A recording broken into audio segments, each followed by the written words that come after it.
Hello, everyone. My name is Rafael Groman, an assistant professor of media studies at the University of Toronto. Welcome to the DigiLabor YouTube channel. This is the first book talk of this year. Happy New Year for you all. For this first book talk of the year, I have the pleasure to introduce you to Tanner Mirrlees. Hello, Hello. Tanner. How are you? Wonderful, wonderful. Lovely to see you today, Raphael. Thank you so much. Yeah, you too. Tanner Mirrlees is the current director of the Communication Digital Media Studies program in the Faculty of Social Science and Humanities at Ontario Tech University in Toronto, where he has been teaching the Working in the Creative and Tech Industries course for over a decade. Tanner is the author of the book called Working the Digital Media and Entertainment Industries, a critical introduction published by Routledge. And I would love to hear more from your book, Tanner, and happy to ask some questions for you after. And hopefully, we have some people there. I invite people to say a hello in whatever language you can speak and write, and I can try to translate some of these languages. And after the talk, Tanner will answer some of your questions. Be prepared for that, Tanner, because DigiLabor audience is always like directing and critique with their Love it. questions. Love it. uh, the floor is yours. Okay, Thank thank you so you. much. Well, thank you so much for tuning in to this special live stream of DigiLabor. As Raphael mentioned, I'm Tanner Mirrlees, and I truly appreciate you taking the time to join us today to learn about my new book, Work in the Digital Media and Entertainment Industries, A Critical Introduction. My public book launch officially starts today with this talk at DigiLabor, so it's a real honor to be here launching it with you. Big shout out, big thanks to Raphael and the DigiLabor team for putting this event together. So in my 40-minute presentation today, I want to say a few thank yous to folks and touch upon how I came to write the book by contextualizing it within the early 21st century labor turn in communication, media, and cultural studies. I'll swiftly summarize some of the book's contents and read an excerpt from chapter 4, How Do Capitalism and Corporations Shape Work in the Digital Media and Entertainment Industries? Okay, all right, so let's go. First off, thank you to my students. I am a first-gen prof who's had the privilege of teaching thousands of first-gen university students over the past 15 years in and around Toronto. Since 2013, I've been teaching about work and labor in the media and creative industries in my upper-level course, Com 3510, with various titles like Work in the Information Society, Work in the Digital Age, and most recently, Work in the Creative and Tech Industries. So over the past 12 years, I've continually updated the course syllabus to reflect developments in the field, incorporating new examples and anecdotes to illustrate key concepts. My book's 14 chapters actually derive primarily from my course's 14-week topic and lecture schedule. So in many ways, this book was designed from the outset as an extension of my pedagogical practice, and I really hope that it will be a useful, teachable text for others. For me, the labor of teaching is always a process of self-learning through interaction with those who I meet, teach, and learn from. In this regard, I owe a lot to my students. I owe so much of the refinement of the book structure and the substance to my interactions with students over the course of 12 years, who always push me to clarify many points, provide more anecdotes, more examples, more illustrations, more distillations of concepts. And so thank you. So to the nearly 1,000 Ontario Tech students who have taken my course and pushed me to refine my slide deck over the years, bring in more examples, thank you. Your personal autobiographical journals of life and labor in the digital service economy, your application of concepts introduced by the course to reflexively interrogate your own conditions and experiences of work in the digital age. You've taught me so much. And your interest in going to class, both literally when showing up for my courses and figuratively when probing, often uncomfortably, social class power relations and capitalism. This was all fundamental to shaping the form and content of this book. So thank you. Secondly, my book reflects what I learned from participating in pro-worker and social justice communities in the Greater Toronto area over the past 25 years or so, going back to 2003 with a lot of participation in the Center for Social Justice and the Socialist Project. And these were very key to my formation and my interest in this topic. And I'll always be grateful to Leo Panich, Sam Ginden, Greg Elbow, and Steve Mayer for all they taught me. I'm also thankful to the many folks I met when co-organizing numerous sessions of the Capitalism Workshop and Red Talks at the Center for Social Innovation and Workers' Action Center. These public events regularly brought together labor researchers, workers, activists, and publics to learn together. We recorded many of these happenings and put them on our left-streamed YouTube channel. And I'm really excited about DigiLabor and the YouTube channel here. And I see you're creating a great video or archive of talks by labor researchers as well. So that's fantastic. So if folks in the DigiLabor audience are interested in viewing some presentations from our digital platforms, Class Politics and Beyond Digital Capitalism series, featuring folks like Ursula Hughes, Nick Dyer-Witherford, Alessandro Defonte, Daniel Joseph, and others. I'll put some links in the comment bar right now. This is a bit of an archive of the GTA kind of left labor history of community and group activities. And so you might be interested to check some of these out going back to the early 2000s. All right, so I'll just join that chat here, connect to YouTube, sign in here, and there I am. Okay, it's giving me permissions. Okay, actually, I'm going to put these links over to Raphael because it's quite possible that I can't post them. Okay, I've shared them with Raphael. He'll share them with you as well. Okay, I would like to extend special thanks also to Richard Maxwell, an eminent political economist of communication whose works ranging from a brilliant study of Herb Schiller's Empire and Communication to Global Hollywood 2 to Greening the Media and Labor in Media inspired the path of this book and much of my own research over the years. I've often find myself following in the footsteps of Rick a decade after he moved on to some other topic. I also want to extend my gratitude to Kylie Jarrett, a leading feminist digital labor researcher. Both Rick and Kylie provided generous and insightful critical feedback on the book's proposal and materials, pushing me to refine the work and significantly enhance its quality over the years. So thanks very much, Rick and Kylie. Finally, a heartfelt thank you to folks like Janet Wasco, Nicole Cohen, Alessandro Defonte, Raphael Groman, Carlo Finelli, Jessica Maddox, David Craig, Matthew Crane, for many, many awesome contributions to the work in labor and communication and media studies and industries field, raising the profile of workers' voices and workers' struggles, and also sharing such kind endorsements of my book. So in that respect, like all informational goods, this new book is indebted to the collective labors of many. I'm getting more and more tired of sort of the author function and the distinction function of particular individual sort of brands or academics. I think that more and more we need to think about collective and collaborative practices like DigiLabor and others. And books themselves are the outcome of collaborative practices that we may or may not recognize, that sometimes may appear invisible because the history of their making and all of those ideas and all of those thinkers and all of those activists and all of those workers that have inspired us over the years sometimes just get rendered invisible by the final product. And so as opposed to focusing on myself at the outset here, I now want to shift ground to a brief and partial history of the labor turn in communication, media, and cultural studies that very much inform the making of this book. All right, so going back to 1983, here's the labor turn, okay? Going back to 1983, Vincent Mosco and Janet Wasco co-edited Critical Communications Review Volume 1, Labor, the Working Class, and Media. Contributors to this volume, many of which are political economists, focused on the historical relationship between workers and the media and tech industries, the portrayal, the underrepresentation, the stereotypical representation, the misrepresentation of workers and their collective organizations by news media of the time, the effects of new information, communication technologies on labor processes with issues such as de-skilling and automation being raised, and importantly, emerging strategies and tactics for media union organizing. So that was one of the earliest books that I came across in my studies and preparations for this work. Now, 15 years later, in 1998, Gerald Sussman and John A. Lent had a co-edited volume titled Global Production, Labor in the Making of the Information Society. And this was another political economy contribution to the incipient field. Contributors to the volume explored power asymmetries between global media and tech corporations and local workers within a new international division of labor. They examined the rise of these corporations and their outsourcing of electronics manufacturing, animation, TV, movie production, and information services to low-paid, non-unionized, and often precarious workers across the global South.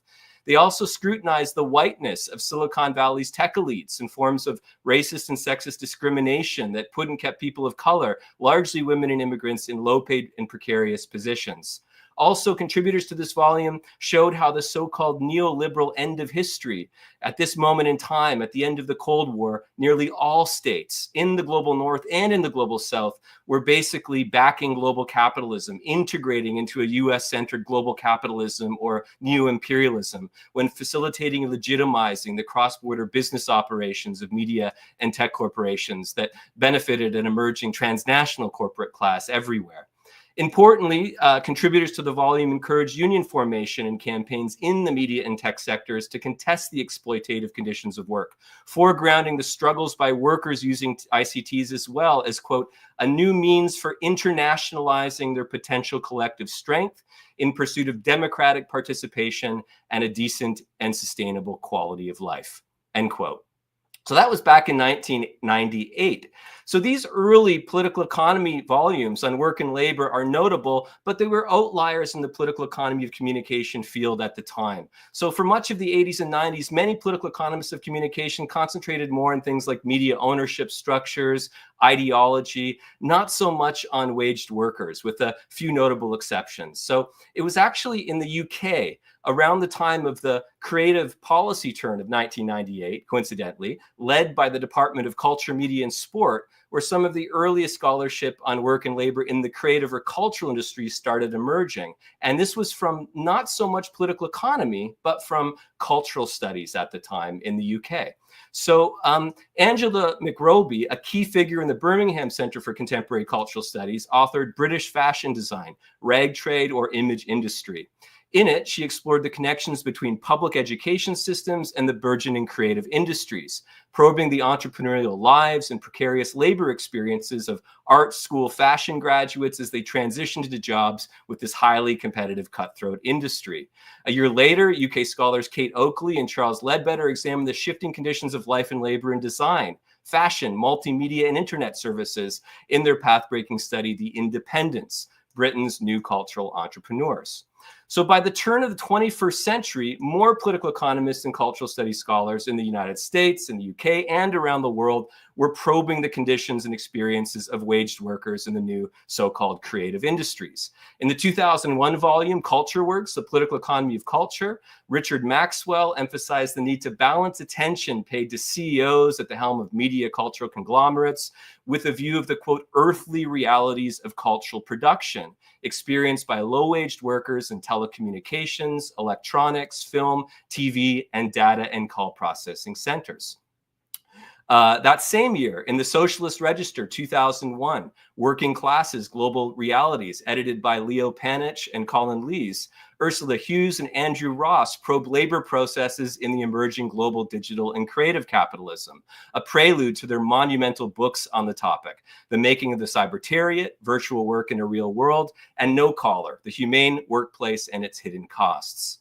In that same year, Andrew Beck's cultural work, Understanding the Cultural Industries, was published. And in it, Graham Murdoch, another political economist of communication, authored a lead essay called Back to Work.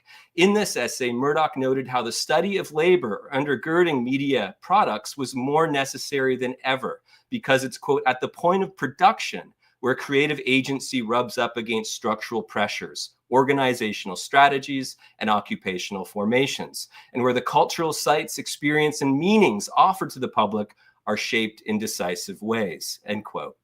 So over the next 8 years or so, many, many scholars went back to work and took what can be called a labor turn in the field. Janet Wasco's How Hollywood Works, Toby Miller and Richard Maxwell's specialist issue of Social Semiotics on the Labor of Culture and Global Hollywood 2, David Hesmondog's Media Production, Mark Banks's The Politics of Cultural Work, Mark Duz's Media Work and Managing Media Work, Deepa Kumar's Outside the Box, Vincent Mosco and Catherine McGurcher's Knowledge Workers in the Information Society and Laboring of Communications. Will knowledge workers of the world unite? Still a very pertinent question in our time, of course. Vicky Mayer, Miranda Banks, and John T. Caldwell's Production Studies, Jennifer Holt and Alyssa Perrin's Media Industries, Nick Dyer-Witherford and Greg DePuter's Games of Empire, among other key works, all leading up to around 2010, had established the foundations and paved the way for more critical studies of work and labor and communication and media. Meanwhile, new journals were launching, like Work Organization, Labor and Globalization, edited by Ursula Hughes. And of course, Christian Fuchs's Triple C supported a lot of new critical political economy work on media, work, and labor. So by around 2000 or so, around 2010s, I'd say, in the wake of the global financial slump of 2007, 2008, Occupy Wall Street, the Democratic Socialist and Union-oriented left revival, numerous communication and cultural studies researchers had taken the labor turn, setting new worker researcher agendas and frames, conducting new and innovative studies, and more. During the first decade of the century, while pursuing my PhD at York in TMU's Communication and Culture program, I had not yet taken the labor turn, as my focus was primarily on topics such as empire, imperialism, war, militarism, and the geopolitical economy of communication and media industries. But I still had a really keen interest in labor and work studies, and was so fortunate to meet peers in my cohort of graduate studies pushing this field forward in so many interesting ways. So in Toronto cafes, at the Canadian Communication Association and Union for Democratic Communication conferences, I met fellow PhD students like Greg DePuter, Enda Brophy, Nicole Cohen, who long before forming the Cultural Workers Organized Collective were already producing groundbreaking work on labor in the media and tech industries. So I just want to pause briefly to reflect upon some of those foundational works that they were writing and publishing as grad students. I recall being in awe when reading Nick Dyer-Witherford and Greg DePuter's 2006 award-winning essay, EA Spouse and the Crisis of Video Game Labor, Enjoyment, Exclusion, Exploitation, and Exodus, published in CJC. Similarly, I was struck by Enda Brophy's 2006 CJC article, System Error, Labor Precarity and Collective Organizing at Microsoft, which challenged the knowledge economy ideology that labor conflict was magically over due to new times, so to speak, through this in-depth study of collective organizing by temp workers at Microsoft. And Nicole Cohen's 2008 essay in Democratic Communique, The Valorization of Surveillance Towards a Political Economy of Facebook, left me equally stunned. Drawing on the autonomous Marxist tradition, Cohen's essay was, to my knowledge, the first essay to conceptualize and analyze how Facebook exploited the free labor of millions of users who interactively prosumed content on the platform, about a decade before terms like platform capitalism and surveillance capitalism had entered academic and public discourse. So that was remarkable. Of course, Sarah Sharma, former director of the McLuhan Center, now director of the Institute of Communication, Culture, Information, and Technology at University of Toronto, who's produced and supported the presentation and circulation of lots of terrific critical research on work and labor, was also part of this PhD cohort. In Toronto of the early 2000s, I remember Sarah developing novel techno-political temporal approaches to service work, interviewing taxi drivers in the city and conceptualizing the taxi as a medium, a technological medium of sorts, while probing the intersections of labor, social difference, and the cultural politics of space and time. So suffice to say, during my time as a PhD student, I was very fortunate to meet and be inspired by so many excellent peers who are not only taking the labor turn, but pushing this labor turn in new and innovative directions. I must say, as of late, I've become nostalgic for my graduate student days. My former PhD advisor always said, this is a utopian space you're in right now. Enjoy it while you can. And I never believed them at the time, but I now look fondly back upon those days. And my goodness, how I miss that decade when another world was possible, when the rally cry of the alternative globalization movements, prefiguring futures at the World Social Forums of the 90s, and then this mutating into something much more left populist and class conscious and polarizing. We are the 99%, pitting everyone against the billionaire class, of course. And sadly, of course, that has taken a right wing as opposed to left wing turn. And we're still waiting for parties and movements to harness that for left politics of the 21st century. Anyhow, over the past 15 years, the study of work and labor in communication and media studies has seen substantial growth. And that's just a quick sort of intro to the labor turn of the 2000 to 2010s period. Now, this labor turn represents a recognition and dignification of the essential and indispensable role that workers and their labor power always play in producing digital hardware, software, and content, the base, the infrastructure, and the superstructure of our modern global digital or platform society. Nowadays, the study of work and labor in communication and media studies is well established.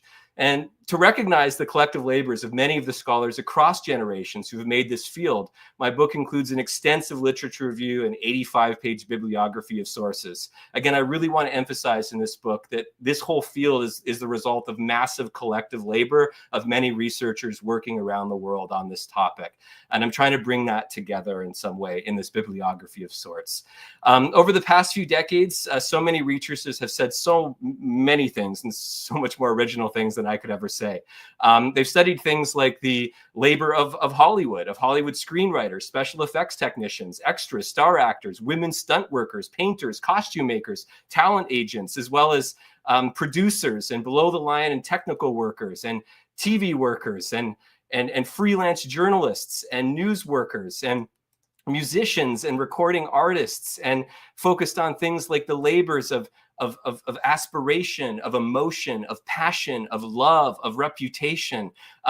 They've revivified the old audience commodity debate, taking it all kinds of new and exciting directions. Of course, the audience commodity debate going back to the 70s with Dallas Smythe's classic book, Dependency Road, and then another sort of set of political economists from the Westminster School, like Graham Murdoch and others, saying we shouldn't be focusing on that unpaid work of the audience. We'd actually focus on those actual waged workers within the TV industry and advertising industry. And that was an interesting sort of debate in political economy back in those days. And so people have taken this in a lot of new and exciting directions, focusing on ratings workers and so on. There's sort of the work of advertisers and raters being studied. There's the focus on the work and labor of branders and self-branding practices, of Amazon warehouse workers and call center workers, electronics and device assembly line workers, entrepreneurial workers, creative and cultural entrepreneurs and venture laborers, interns, paid and unpaid, across the digital media and entertainment industries. Of course, over the past decade or so, we are seeing more and more interesting studies of platform and gig and app workers, but and a lot of new work being featured in the wonderful new journal, co-founded by Raphael and others. We're seeing sort of studies of ICT workers and app workers and software developers emerging. We're seeing studies of video game coders and developers and modders and players and testers and internet celebrities and influencers and on-crime creators and social media entertainers and YouTubers and Instagram influencers and TikTokers and so much more. This is such a massively expanding field. Also, of course, social media users and the digital labor debate that's been going on for about 12 years as well, with many different iterations and typologies of digital labor being elaborated on by many scholars. And the work behind the screens of our feeds and our scenes and so on, with the dirty work of content moderation, which is of course changing, particularly now that sort of Meta has done a backflip to about 10 years ago, when it's doing away with many of its previous content moderation protocols and community guidelines. We also see studies of crowdsourced workers and microtaskers and digital piece workers, and all of this is just scratching the surface of an expansive global international research field, cutting across political economy, STS, cultural studies, media studies, and so much more. Very, very, very exciting work. So, with this labor turn being taken by so many researchers and so many great publications available on so many topics, like why write a new book? Why did I write this book?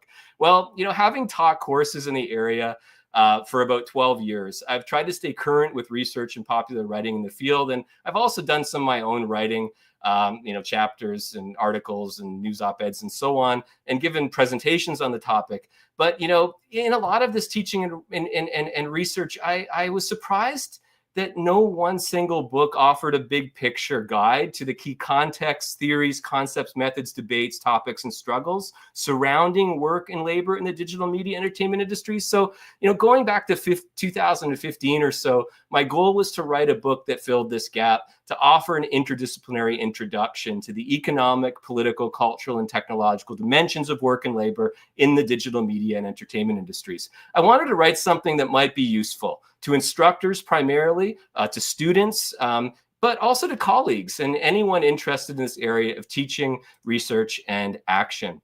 So I set about doing that, quite a long time ago. And I intended to finish this book up a long time ago and release it, but my own life and labor process did not allow for it. some things that you want to do, you just can't do because the material conditions of your life are changing. So my extensive service to my program, professional community, combined with a serious injury and surgery just months before the onset of the COVID-19 pandemic, the death of my beloved 18-year-old cat, Carl, yes, named after you-know-who, slowed me down. These tough experiences almost exactly 5 years ago made me pause the writing. Then as COVID-19 took off, I paused again, wondering if the pandemic would accelerate capitalism's demise or at least catalyze a social transformation for the better toward a different future world of work and labor. Unfortunately, that did not happen, so I returned to writing the book more critically than before. Despite the personal and political challenges that mark the making of this book, the process of working on it as a whole has been a very meaningful labor practice to me, perhaps even a labor of love, as I was truly under no pressure, no necessity, no compulsion or coercion to write this book beyond my own interest as a teacher, researcher, and thinker in and around this field. So I'm really, really happy to share this book with the world, and I really hope it will be useful to folks in so many contexts. So what's the book about? Well, I present readers with key questions about work and labor in the modern digital society, particularly within what I conceptualize as the digital media and entertainment industries. This is a globalizing big super sector that includes media and tech giants like Alphabet, Google, and Microsoft, mid-sized Hollywood studios and their contractors around the world, small teams, content moderators, Turkers, gig workers, as well as millions of creators on YouTube, Instagram, Twitch, and elsewhere. I claim that the DMEI is constituted by 15 industry subgroups. And so in many ways, I'm learning from and adapting the previous 40, 50 years of, I guess, cultural industries, media industries, communication industries, ICT industries, creative industries, sort of scholarship that tries to bundle together different industry subgroups into a larger sort of mega sector or cluster, and then focus sort of on those sort of sub-industry groups throughout the book as a super sector I call the DMEI. There's a lot of reasons for that I explain in the second chapter of the book, but I don't have time to say more about that now. Anyhow, on the slide right now, you see each of these industry subgroups paired with relevant NAICS codes, which are basically statistically legitimized industry codes used by US, Canada, and Mexico for research and everything from economic growth to labor market trends. So I claim that this DMEI is fundamental to the financing, production, distribution, and exhibition of the hardware, software, and content that constitutes the global digital society. My book probes the power relations of work and labor in this super sector and takes up the following questions. What is work? Why does it matter? And why do people do it? So just big introduction to the sociology of work and labor, but as applied to the DMEI. What is the digital media entertainment industries, and what does this have to do with work and labor and the transformation of work and labor today? What is research? What is research on work and labor, and what are the key methods and theories that many researchers and scholars use to study work and labor in creative, media, cultural, and tech sectors? Importantly, what is capitalism? What is capitalism as a system, and how do these systems' core 8 logics motivate corporations to conduct themselves in specific ways that in turn shape the conditions and experiences of work and labor that workers then reshape through their activity and often refuse and contest? Politics is tremendously important to work and labor as well. So what is the nation state? How do the nation states' labor laws, policies, and regulations shape the world of work? What are the limits and opportunities for workers and their organizations to try to transform those conditions through political parties and organizations that are shaping and reshaping law, policy, and regulations around work? What is the management of work? And what's management historically and presently? What does that have to do with power? Power between CEOs and workers. How can we think about management as an instrument of power? And how can we theorize management as power at a meso-organizational level? What is meritocracy? Why does this American dream idea persist and endure within the DMEI? And what is intersectionality? And so, how can sort of these two concepts sort of contest, and be in tension with each other? And how do, class and race and gender and age and ability and all the intersecting inequities and oppressions surrounding those orientations and points of identification and identity shape the world of work and labor in significant ways as well? Another question is, what is imperialism? What is the history of the global system that work and labor takes place in? And what is the globalization of work today in the International Division of Labor? What is the platformization of work in the creator economy? What's happening in that field? What is the automation of work? What role do new and emerging technologies and information and communication technologies play in and around the world of work? And how basically has technology historically been designed in many respects to de-skill workers and automate sort of labor processes to save on labor costs? So that becomes another significant question that is brought up. So there's a lot of different questions being asked here. Also, a very important question that I'm asking in the book and trying to answer with help from lots of scholars is, what is being done by workers to collectively struggle to make a better future of work for all? So by posing and offering tentative answers to these questions, the book aims to be a useful guide to studying the shifting material conditions of work in the DMI and considering the possibilities and limits of old, new, and emerging forms of worker agency to change these conditions for the better. So I argue that an understanding of the DMI is a way to understand a shifting society and culture through its overview of how capitalism, corporations, markets, states, laws, policies, regulations, parties, politics, repressive and persuasive management control techniques, new and emerging labor-saving technologies, including generative AI, and workers and their collective organizations themselves shape work in the DMEI. The book sheds light on labor processes and often contentious power relations behind the smartphones we use, the movies and TVs we stream, the video games we play, and the platforms that we log onto. So while I aim for a big picture of this field, I also tried to point to some new or underexplored areas that researchers of work and labor might pursue in the near future. And I really hope that this book provides a much needed counter to the rhetoric of technological determinism, which often places the Internet of Things or generative AI or some new gadget or software emerging, rather than workers or the tensions and conflicts between capital and labor at the center of social change. So it really is very much by focusing on workers and their agency, by focusing on the agency of companies in a system called capitalism, by focusing on tensions and conflicts between these forces and relations of production, we can really challenge and disrupt an often unhelpful discourse of technological determinism that is used often by banks and think tanks for companies and CEOs and other business assets to make the future of work seem inevitable and unchangeable. I also want this book to challenge the far-right conspiracy theory that mainstream media and big tech are dominated by so-called cultural Marxists intent on steering the world toward communism. I'm not sure if folks in the audience have come across this. I wrote about this, as have many others, when studying the far-right resurgence around the world, the neo-fascist movements, the hard right, that basically has this conspiracy theory of cultural Marxism that suggests that the tech industry, Hollywood, creative industry, news, that are all basically run by socialists or communists or Marxists, hell-bent on moving the world beyond capitalism. Well, of course, as anyone who studies the world and studies the system and studies the industries and studies the corporations and studies the division of labor and studies the tension and conflict between capital and labor, we know very well that the leaders of these companies are definitely not Marxists. So this book, very much by laying bare these class relations, will hopefully further sort of put to the lie this far-right conspiracy theory. You know, last time I checked, Mark Zuckerberg, Elon Musk, Jeff Bezos, Bob Iger had yet to call for working class self-emancipation from Meta, Tesla, Amazon, or Disney. The system logics that shape their operations and secure these billionaires' power and privilege persist. And in no way do these CEOs and their labor forces share the same worldview, interest, privilege, and power within and beyond their respective firms. So with that system being in mind, that system being capitalism, I'd like to conclude my brief presentation by talking about that just a little bit, as I really think that all studies of work and labor should have a clear sense of what this system is all about. Over the past 25 years, I've been doing my best to learn, read, research, think, write, and teach about capitalism in its complexity and contradictory dynamics.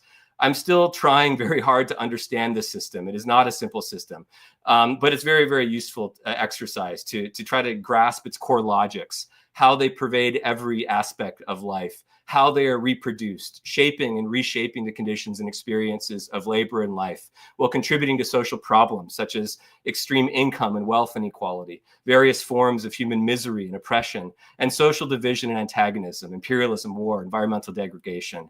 We really need to do what we weren't supposed to do perhaps from the 70s forward, which was try to think holistically, try to, for lack of better words, totalize, to relate the part to the whole, to relate and connect the pieces, the fragments to the bigger picture, structure, starting with sort of that system and its logics and how they pervade all facets of life and labor with great consequence. So in chapter 4 of my book, What is Capitalism? How do corporations shape work in the digital media and entertainment industries? I show how capitalism is a system, not just specific sectors, industries, firms, occupational roles, digital platforms, or types of products, is essential to understanding what's happening to work and labor in the DMEI. So I'll now read a sort of short abridged excerpt from the chapter, just getting back to the mode of production. All right, so a mode of production refers to how people at different stages in history produce the necessities and wants of their lives. And for the past 400 years or so, capitalism has been the reigning mode of production, encompassing the world gradually. This mode is presided over today by numerous corporations that utilize labor power that they purchase from billions of workers, the social relations of production and technology that they own or acquire from other companies made by other workers. Those are the forces of production. And these corporations of this mode of production also depend on earthly energy systems to power their operations. They're immensely environmentally consequential.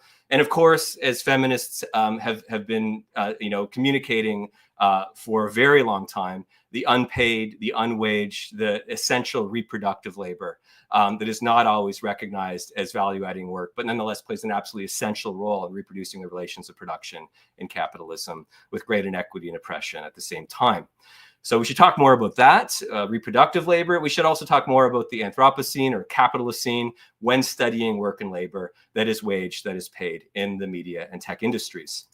So capital, essential to this system, can assume various forms: monetary, physical assets, inventories of finished product, ongoing projects like IP. And over the past quarter century, many terms have been coined by scholars to flag the newness, reinvention, or expansion of capitalism, such as postmodern capitalism, post-Fordist capitalism, neoliberal capitalism, digital capitalism, information capitalism, communicative capitalism, cognitive capitalism, platform capitalism, surveillance capitalism, and so many more. Yet old or new, regardless of the varied attributive nouns so frequently attached to this word capitalism, capitalism as a system always establishes and reproduces structurally differentiated and unequal power relations between people based on their ownership of capital. That is fundamental. Capitalism is always, therefore, going to be a hierarchical class society. Inequality in income and wealth is hardwired into it. You can, of course, minimize the divide between the haves and have-nots, the rich and the poor, the owners and the workers. But in capitalism, you can't fundamentally abolish that without going beyond capitalism, which again has been the billion-dollar question for activists going back to Marx's time. So imagine a pyramidal structure, with a ruling class at the top, with professionals in a shrinking middle, and a vast, expansive working precariat class at the middle to bottom. At the tiny top or peak of capitalism's pyramidal structure is an upper or ruling class. This is basic, but it's important to recognize. Increasingly, these are not just the major shareholders, the owners, but also the executive decision makers or the CEOs or the managers of global capital. This elite, outside and inside the DMEI, is often a unique hybrid of the traditional owning and managerial classes. So something has happened very interesting over the course of the 20th century to the 21st, where CEOs of major corporations, say at Tesla, Meta, Apple, Netflix, and more, are combining substantial stock ownership, so owners of their own corporation, with their executive authoritative power-wielding decision-making authority influence, blurring those traditional lines between ownership and management roles within modern capitalism. In this pyramidal structure, the position of the CEOs and higher-earning shareholder elites is distinct from that mushy middle that is very complex and difficult to nail down concept and socioeconomic demographic category. The middle class, the middling professional class, the professional managerial class, as Barbara and John Ehrenreich coined back in the mid-70s. So this is a contradictory location, and Eric Olin Wright's kind of sense of the word of contradictory class location, suggesting a middle class encompassing occupations that embody the intersecting interests of both capital and labor, owners and workers, from managers and firms to non-managerial workers whose knowledge and skill earn high pay. So in the DMEI, these occupations might include like executive film producers, creative directors, marketing directors, account managers, IP rights and licensing managers, HR managers, and more. But I think there's a lot of work to be done on this tier of this professional managerial class. We don't know essentially how this aligns politically, whether or not this class will align itself with those like Elon Musk or Zuckerberg at the top of the pyramid, or join forces with this expanding massive, working precariat class below, or just try to retain its distinct professional identity as it has for so many decades, has yet to be seen. It's a political question. At the expanding bottom of the pyramid, of course, is the working class in all of its heterogeneity, and intersectionality.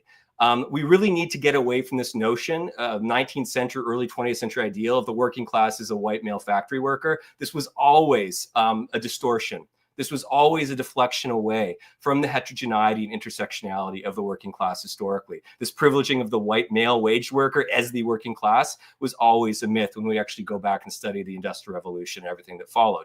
So in capitalism, being working class is not a lifestyle choice. It's not a performance of the self, although it can be in some contexts. It's not about being a white male on an assembly line in some factory, nor is it determined by whether or not someone enhanced their human capital by earning a university or college degree. It's not about the type of books or TV shows one watches or magazines one read, if any at all. Being working class is a fundamental structural relation to capital shared by billions who out of necessity must sell their labor power to corporations, to employers, to survive.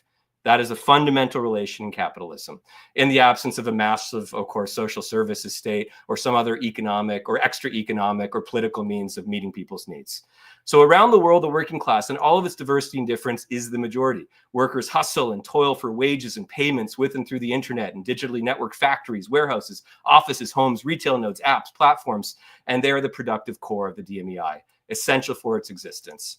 So basically, in the chapter, I go on to identify, elaborate, and illustrate 8 key system logics in capitalism that motivate and shape the conduct of corporations and play a key role in shaping the general conditions of work and labor that workers, of course, can experience, but also refuse, resist, and organize to transform or change. And those 8 logics are corporate ownership of capital, wage labor, labor markets, division of labor, production driven by profit rather than social need, market competition, and paradoxically market control strategies, exploitation, largely outcome of profit maximization, labor cost minimization, crises of cycles, boom and bust, creative destruction, income, wealth, and class inequality, and of course, the result of all of that being class tension, conflict, and struggle. So chapter 4 unpacks each of these 8 logics in capitalism in relation to work and labor in the DMEI. And my 40 minutes are pretty much up now, I see. So I won't spend much time left, but I'll just say the book also is full of examples of workers coming together in all kinds of creative ways to collectively organize, to contest, or to challenge these logics in the system as well. So I basically, by examining capitalism as a mode of production in a class-based hierarchical society driven by specific logics, we can better understand how all workers in the DMEI, regardless of the technologies they use, the firms or industries that employ them, the knowledge and skills they possess or sell, the products they create, are shaped by corporations driven by system logics. Starting with a systematic understanding of capitalism, rather than relying on generalized concepts of workers tied to new technologies, loosely defined industries, or labor and product categories, allows us to grasp the power relations between macro-level system logics and the meso-organizational, institutional, or micro-level conditions and experiences of workers in the DMEI. An understanding of capitalism also provides us with a sobering framework for carefully assessing the political possibilities and limits, the openings and closures, and the varied strategies and tactics used by workers to not only understand the world, but to struggle to change it in some way. So that's the book in a nutshell. There's a lot going on over the course of the 400 pages. Thank you so much again for streaming into this special session of DigiLabor. I truly hope that my book will be of interest to you, and I warmly welcome and look forward to your reflections, questions, and discussions. So thanks again, Raphael. Back to you. Hey, thank you so much, Tanner, for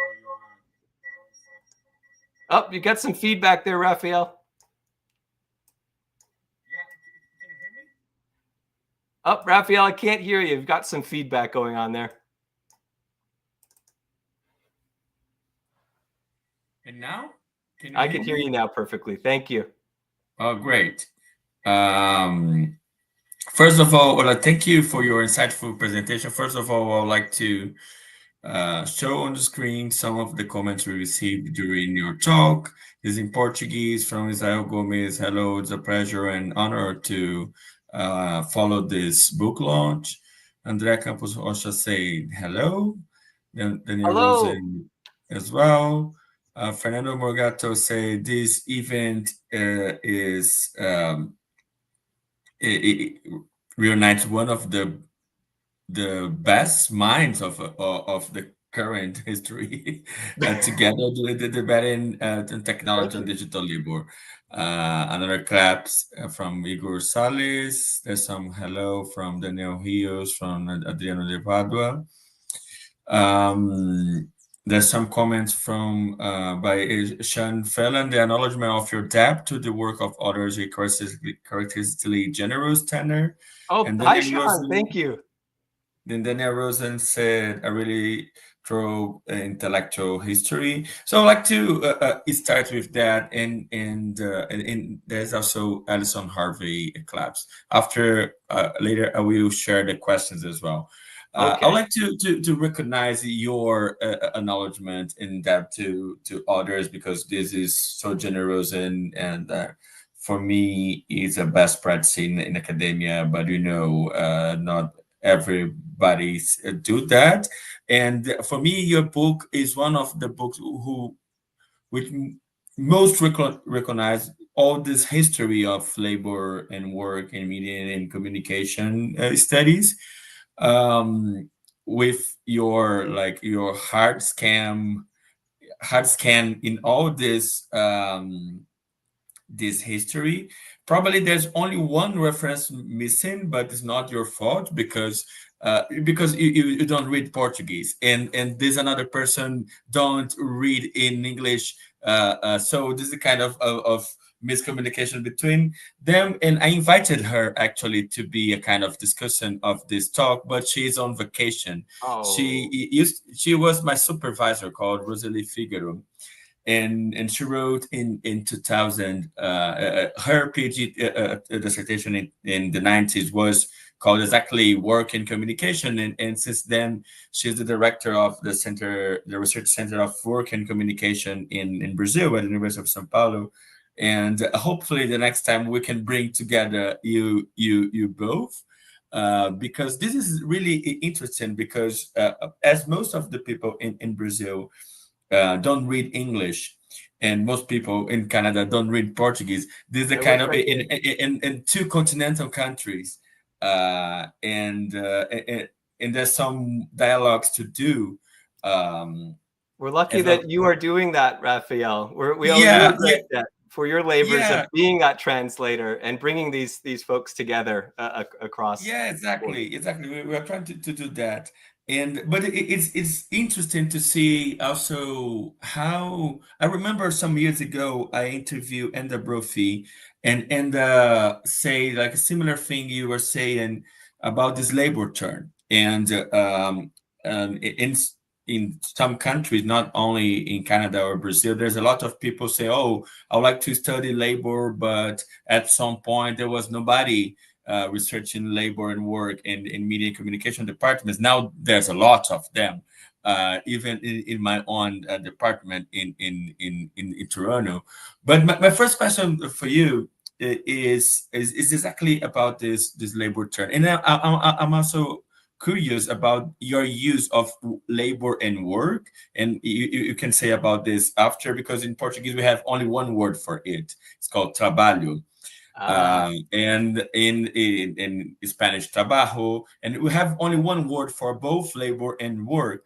So this is more a curiosity, but my question really is um, about this labor term, or from the almost full invisibility of this subject in the discipline into now a kind of over visibility, but also more about how you navigate teaching as an instructor, as a teacher, as a professor, especially for undergrad, how you navigate throughout this topic during the years.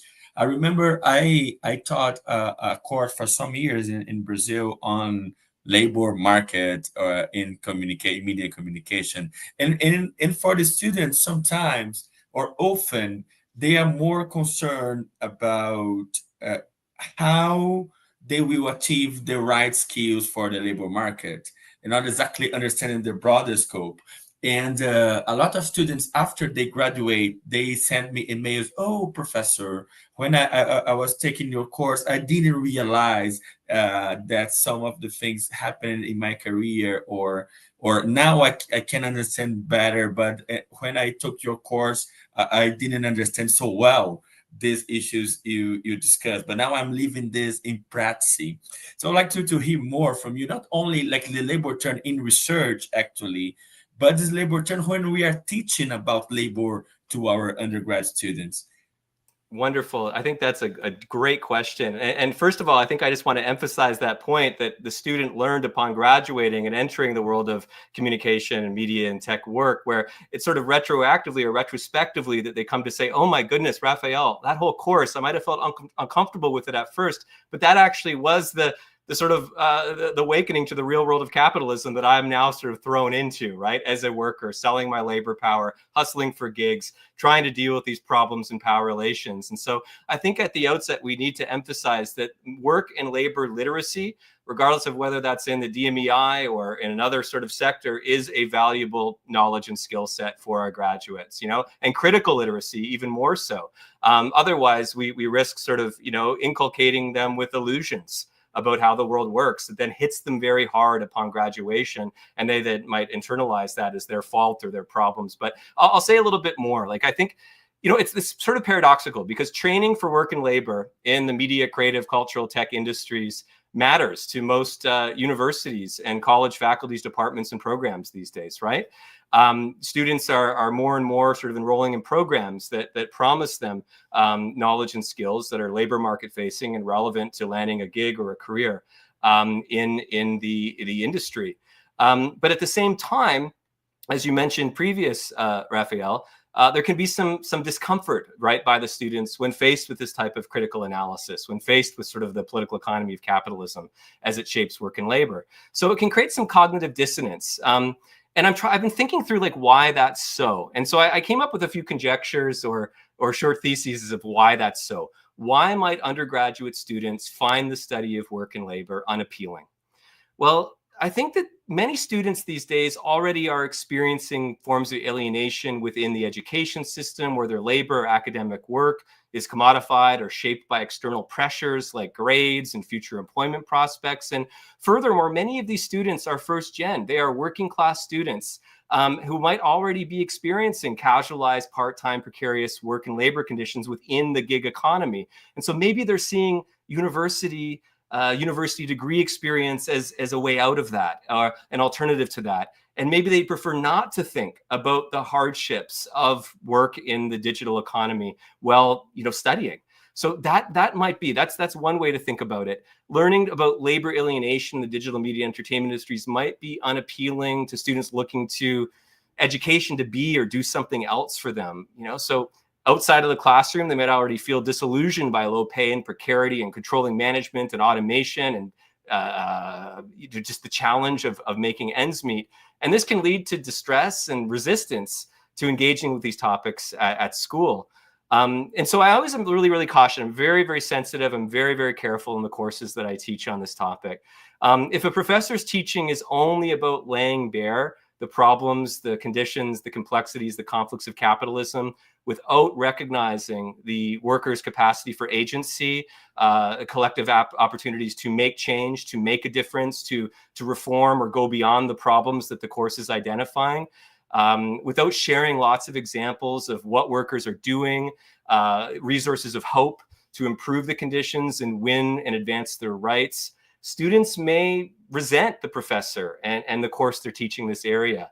So I think it's that might be one reason, just how do we think through the fact that many students enrolled in our programs in these courses are actually part of the intersectional working class, already precariously employed, already trying to sort of get ahead. So maybe they know capitalism very well, and perhaps they want something else to happen in this context. That's one explanation. I mean, another one I was thinking about might take us back to the very old, rudimentary, fundamental Marxist concept of ideology in the most rudimentary, vulgar sense. So, ideology is false consciousness. So here's another shot at trying to think through the answer to that question.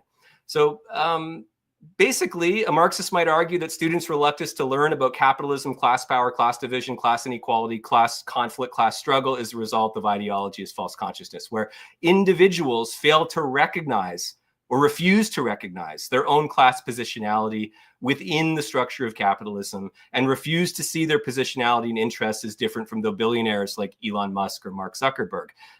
Many students might be drawn to media tech or cultural studies programs because they may perceive work and labor in the digital media and entertainment industries as glamorous or luxurious. They may view these industries as spaces of freedom, self-expression, celebrity, rather than as sites of somewhat ordinary corporate control, labor exploitation, standardization, alienation, IP dispossession, and so on. So dominant ideologies, even such as meritocracy, that has a long history in the United States and elsewhere as it's traveled the world, this has been proven false over and over again by leading sociologists, right? This ideology of meritocracy may be internalized by students who believe that their entrepreneurial grit will be sufficient to success, to becoming millionaires, to becoming billionaires, to making a leap from one sort of class fraction to another within a generation. Now, that happens, of course. That's not to say that this class mobility or socioeconomic mobility isn't possible. It certainly is. I'm an example of that, but I have immense privileges as well. Other people are examples of this. And there's certainly people reaching the brass ring, winning the American dream. So even though extreme income and wealth inequality is real, and the pattern in the United States going back to the mid-70s has been downward mobility, even for the educated kids of the so-called managerial professional classes, the meritocratic ideology continues to be very powerful.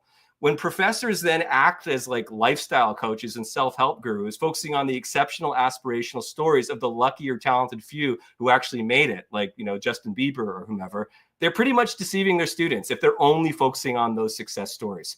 When professors uphold the dominant ideology of meritocratic capitalism in the guise of pedagogy, they may foster feel-good experiences, happy student consumers, great course evaluations, but they're failing.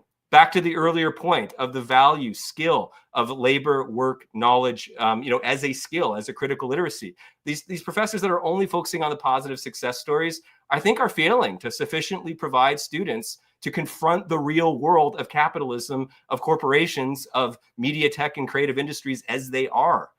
So in this regard, I think it's really important for all professors to balance in their teaching an assessment of the structure of the system and all the messy power relations that involves, with ample examples of agency resulting in well-rounded holistic learning experiences that really do emphasize structure and agency, which has been a long-standing problematic in the political economy of communication tradition, highlighting examples of control and exploitation and oppression and alienation, but not only doing that, of course, also highlighting activism, solidarity, victories, winning and advancement of rights, and so on and so forth. So that's my general sense of things, Raphael. Those are two conjectures, two hypothetical answers to the wonderful question you pose. Excellent. Thank you so much, Tanner. I'm not here now. I'm here. You're back. Hello. Great. Yeah. And my second question for you, like this book, I could ask questions until next year, and we'll have a lot of questions because each chapter is a word. But in the conclusion, you talk about the concept of creative exceptionalism and how we tend to address only work in digital media entertainment industries as creative, as the other workers were not creative. And on these notions and ideological notions as well, like creative class or creative workers and so on. I'd like to hear more from you about this concept of creative exceptionalism. Thanks so much. This actually is in the postscript of the book. It's the final, well, it's not really a chapter. It's called Postscript Beyond Creative Exceptionalism. And this almost didn't make it in the book because I was at my word or page limit. And then I had to cut a few of the references from the bibliography to make like 6 pages of space to put it back in. So I'm happy that it made it there because I think the concept of creative exceptionalism might be useful in some contexts. So by creative exceptionalism, I referred to the tendency of government policymakers, business leaders, and researchers to speak of certain industries, workforces, and products as exceptional or distinctive solely due to their associations with creativity. So creative exceptionalism is the idea that creativity exists only in certain industries, distinguishing these industries from others that are traditionally not considered creative. It's the idea that workers employed by these special industries also possess uniquely creative labor power, and also that the work they do for these industries depends upon their creativity. Relatedly, it's the idea that products of these industries are creative as well, because they rely on creativity or some kind of uniquely creative labor, intellectual capacity as a primary input into production. Now, this has been a bit of a turn for me, because probably for 20 years or so, I've been using the terms creative industries, creative labor, creative products, and I still will use these terms in my teaching and in my studies. But there's, I think, a problem with this, you know. I mean, even this book was initially titled Work in the Creative Industries, A Critical Introduction. That was the initial title, but I changed it in the last year. So I guess I'm trying to challenge this idea of creative exceptionalism, this idea that specific industries, workers, products are exceptional due to their association with creativity, because it assumes these industries are unique because they rely on creative labor, resulting in creative goods and services. So I have a 4-point critique of this idea of creative exceptionalism. And I'll summarize just 3 of those points and then elaborate on the 4th point, which I think is the most substantive. So the first is that, okay, I mean, well, creativity is official, basically policy at this point. It's a way by which, you know, states, governments, corporations can promote economic growth, IP rights, you know, rejuvenization of post-industrial urban cityscapes and so on, often completely neglecting the actual conditions and realities of life and labor, and often the precarious and very exploitive and oppressive conditions that workers face. So it can be a bit of a mystification of sorts of the real conditions of work and labor. The second piece is that often creative labor is associated exclusively with precarious work. And I don't think, I mean, yes, we may find more instances, more examples quantitatively of gig work or precarious work in the sort of subsectors of industries we call creative. But precarity is kind of an essential sort of facet of capitalism of all time. There was never a moment in capitalism where everyone was a fully proletarianized, you know, waged worker working in a standard employment relationship to a firm for 40 hours a week with benefits, like, you know, and with a union. So this idea that precarity and creativity are sort of conjoined in this sort of creative precariat, I think is useful for diagnostic terms, and definitely indeed reflects a real reality of work and labor today. But it often sometimes can deflect attention away from how precarity is generalized, right, across all economic sectors more and more. The third critique I make of creative exceptionalism is the idea that again, these creative industries and the firms that are part of them are fundamentally different from companies and industries that are supposedly not creative. I would love for somebody to do a systematic comparative analysis of like Walt Disney and General Motors and Ford, just in a systematic way, and say, why is General Motors and Ford and the sort of labor process in an auto factory in some way not creative? I mean, we might say, well, don't like automobiles also rely on IP and patents and all of the things that we say is distinctive to the creative industries, right? IP, copyrighted goods, patented goods. So there's other things too, like creative labor processes can be very tailorized, standardized, and routinized. So can we see sort of tailorized, routinized, and standardized processes in a factory?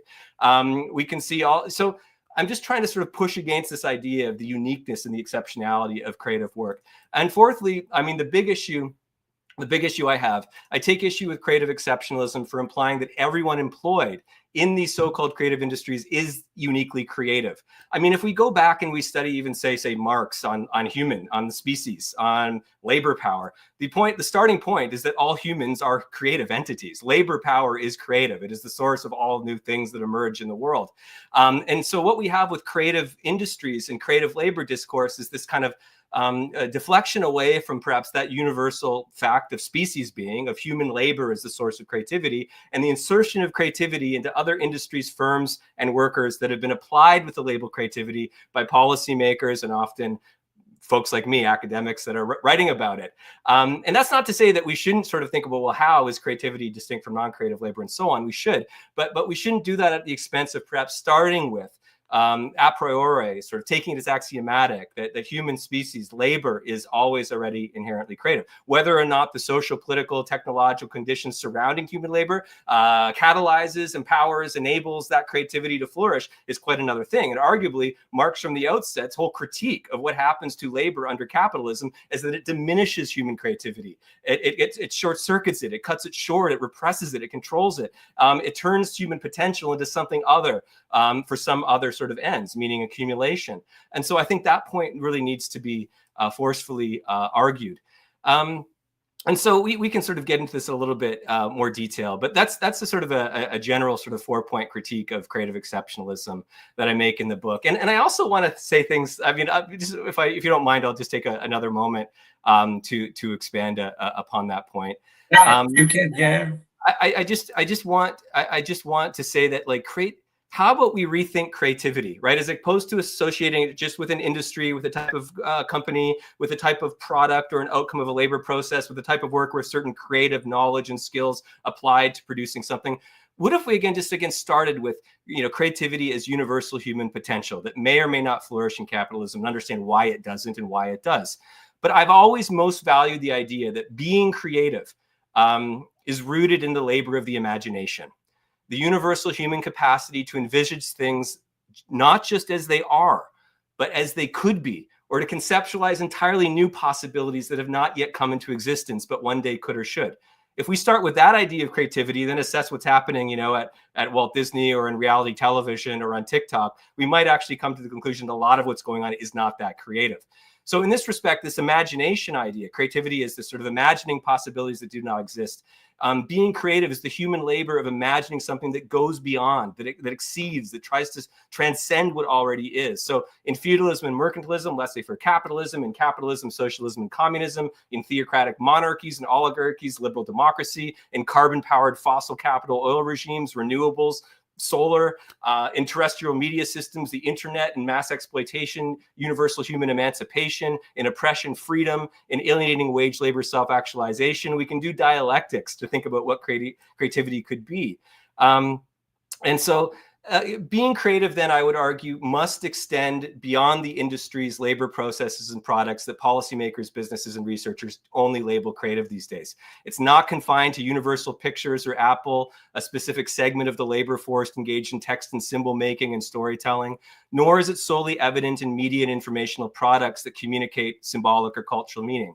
At its core, creativity is a universal potential within everyone, not limited by birthright or biology, not exclusive to any particular class in the Richard Florida creative class sense, not limited to a particular occupational grouping, not constrained to a specific moment in history.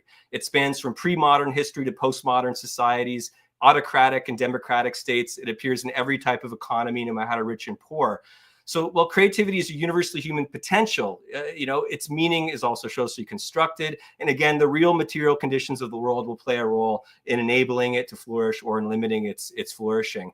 And so I think that's maybe a more substantive way to start with the idea of creativity. And that's where the critique comes. But it took me 20 years to get to that critique of using the creative policy discourse, of using the creative industries term, of using the creative class or creative work or creative labor. I've been using these terms and still do in thinking and teaching and researching and writing. But I'm just starting to now think beyond them. So that's the gist of it. Yeah, this is so interesting. All this policy discourse, especially in the UK, did some of impact in Brazil, especially in the south of Brazil, because the local government at some point in 2000s, they buy all the package of the creative policy, and this affected the local universities in the south of Brazil, and all the media and communication departments in the south of Brazil. Most of them are called School of Creative Industries or School of. So this is interesting also to analyze how this policy discourse operates. And I remembered two texts about creativity, not about creativity, but one by Alfred John Hattel on manual labor, intellectual labor, on this kind of social synthesis and this separation. And also there's a beautiful and small piece by Ursula Hughes. I don't remember I will search the right title, but she said about workers doing writing poems and this kind of creativity at the workplace for some of the workers, and also arguing against these adjectives of capitalism and something. We have two questions from the audience. I will ask the audience if you have more questions, please do. The time is now. The first one is from Adriano de Padua. Adriano asks how much AI can help the industry leapfrog together to benefit the labor force with the incredible lowering costs of hardware and software happening now. Mm. In 10 seconds, no. Yeah, no, that's a really great question. Thank you very much Yeah. for it, Adriano. I mean, I can't give any projections or predictions of the future impact or effect of AI on industry as a whole, or particular segments or industry subgroups. But I mean, I think that we want to carefully and dialectically assess what generative AI is doing, what it's being used for in a variety of different contexts. Of course, one of the schools of thought that's existed for some time will concentrate, of course, on generative AI as yet one more technological advancement designed and ultimately intended or applied to deskill or automate away labor power or particular occupational roles, allowing the companies to save on labor costs and maximize profits moving forward. That's a real condition that we are reading all about these days, where everyone from a lot of the gig workers, right, on Upwork that relied upon copy editing jobs or professional communication jobs are having a more difficult time finding gainful employment. Because things like ChatGPT are being integrated and incorporated into various firms to basically relieve themselves of the need to pay these types of workers. So we're seeing a massive disruption to different sort of sectors of the contemporary communicative and media labor force. There's also sort of concerns, of course, that many of these AI platforms, apps, and software services, of course, are engaged in massive IP and copyright infringement and violation, basically scraping massive data sets of copyrighted or IP good to sort of create the basis of the knowledge they're using to generate their outputs. There's also the environmental sustainability piece, which the energy used by these AI platforms is vast. Creating to massive uses of electricity, massive uses of energy that are contributing to, of course, carbon emissions that then result in exacerbating climate change. So these are all problems. But there's also a lot of interesting things happening as well in the AI field. I was at a really interesting event at my university a few months ago, where musicians and studio sort of producers were looking at how they now have access to a tool that would allow them to do things that they otherwise couldn't have do without this tool available in terms of their own professional practice. So it wasn't so much de-skilling them or rendering them unemployable or undercutting the capacity to make ends meet, but it was rather actually enhancing or augmenting, for lack of better words, what they are already doing as creative professionals. And so I think what would be really, really interesting to do, and I know that Raphael and other wonderful colleagues at the University of Toronto are also part of a big AI and sort of creative industries and work and labor research project. So I'm sure Raphael has more to say about this. I'm happy to share. I gave a sort of a talk about this a topic about a year or so. I'm happy to share it if folks are interested in that as well, on the AI and generative AI and creative labor stuff. But yeah. Great. The research project Tanner said is called Creative Labor and Critical Futures, and we have similar concerns on this notion of creative labor, despite the fact the title of the project is Creative Labor. Yeah, and happy to discuss more about it in the next few years, on especially how cultural workers are reappropriating, refusing AI at the workplace, or creating collectivities, or understanding the role of AI at the workplace. Yeah, I love it. Yeah, I will share your talk here and the comment. And we have another question by Fernando Morgato. Fernando asked, given the increasing influence of big tech in different sectors and spheres of social life, What's your opinion about changes in the relationship with citizenship and freedom? Hmm. Yeah, that's great. I mean, two key concepts in political economy are negative and positive freedom. And I think that what we're seeing in the context of the United States, with many of the biggest tech corporations headquartered there, they're traveling the world. They are incorporating and integrating other sort of countries' digital infrastructures and superstructures, turning millions to billions of people into service dependencies of these platforms, extracting data from them, monetizing it, and doing a lot of things. And a lot of the folks basically have an issue that all forms of government law, policy, and regulation governing these platforms and the services associated with them is actually against freedom, actually against sort of universal human freedom. This has got a very strong libertarian inflection.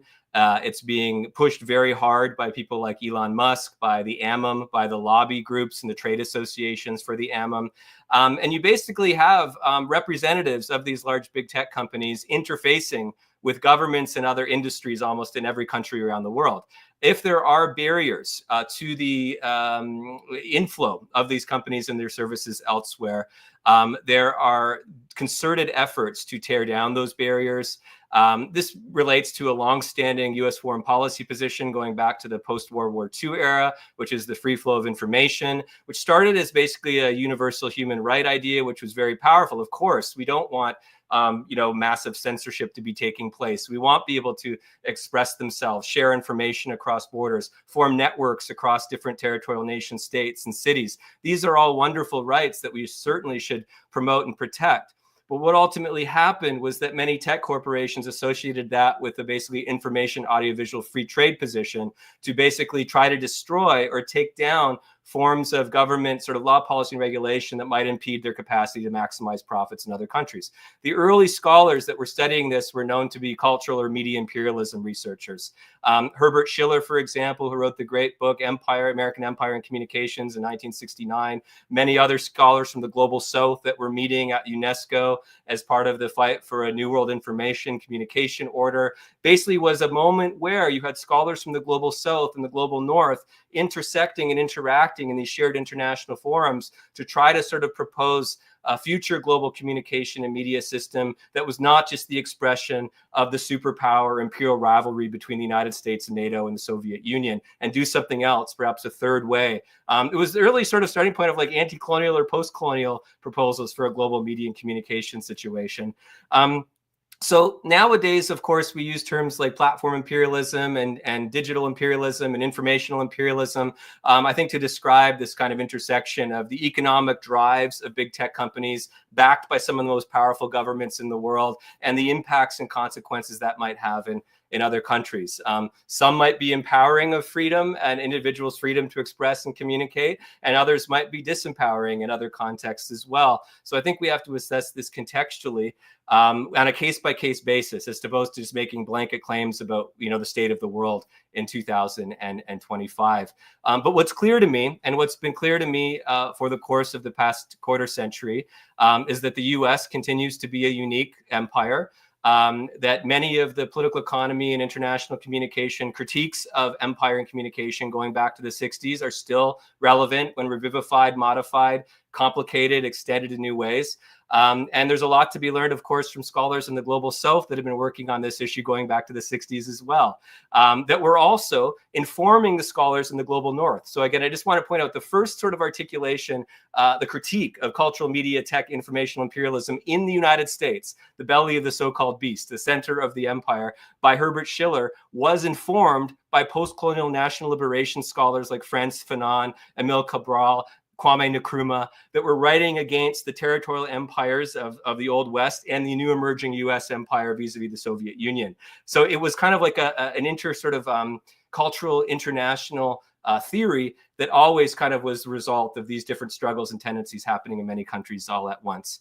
The problem with that now is that we also see authoritarian or autocratic governments, often leaning to the hard right, using a critique of American imperialism, to basically shore up their own autocratic censorship regimes, which undermine the freedom of expression and communication for many individuals, including left activists in countries now under the thrall of right-wing governments. So something sort of like the very critique of US-centered media platform tech imperialism can be used by right-wing governments to suppress freedom of expression, organization, and struggle within the territories that they are exerting their own sovereignty over. So there's a real tricky balance here between diagnosing the real world of imperial power relations as they are, continuing to focus on the United States, but also we see a rising China, which is fascinating, while also then being attentive to the ways by which that discourse of media, cultural, tech platform imperialism in practice, in policy practice, in popular political communication can be a double-edged sword. It can be empowering in some contexts and also very disempowering in others in the real sort of world of politics. So that's just my general assessment.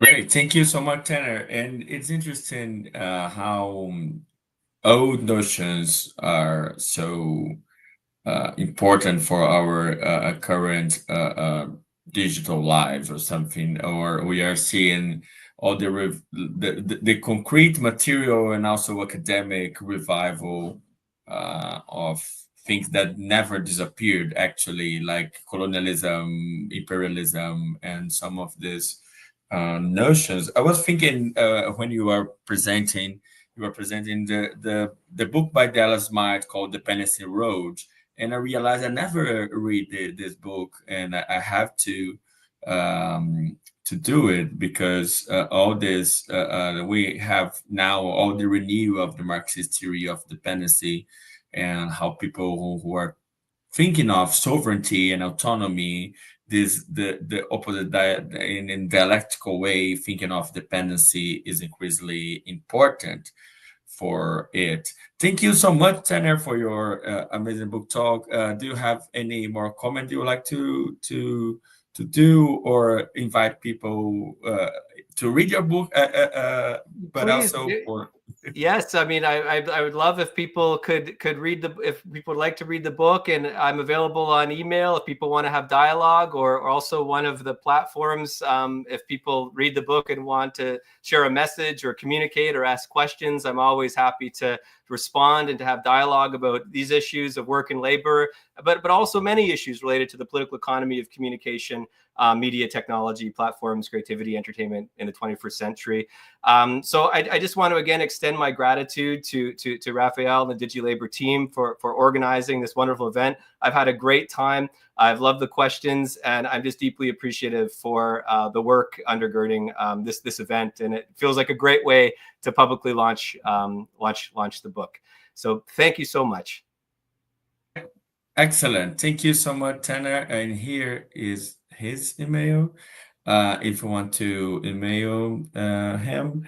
And the next book talk of DigiLabor YouTube channel, we don't have the date and time, but we have the next guest speaker will be Anita Chen with her new book called Predatory Data, and probably this will be in the early February, and I will let you know soon about this next book talk.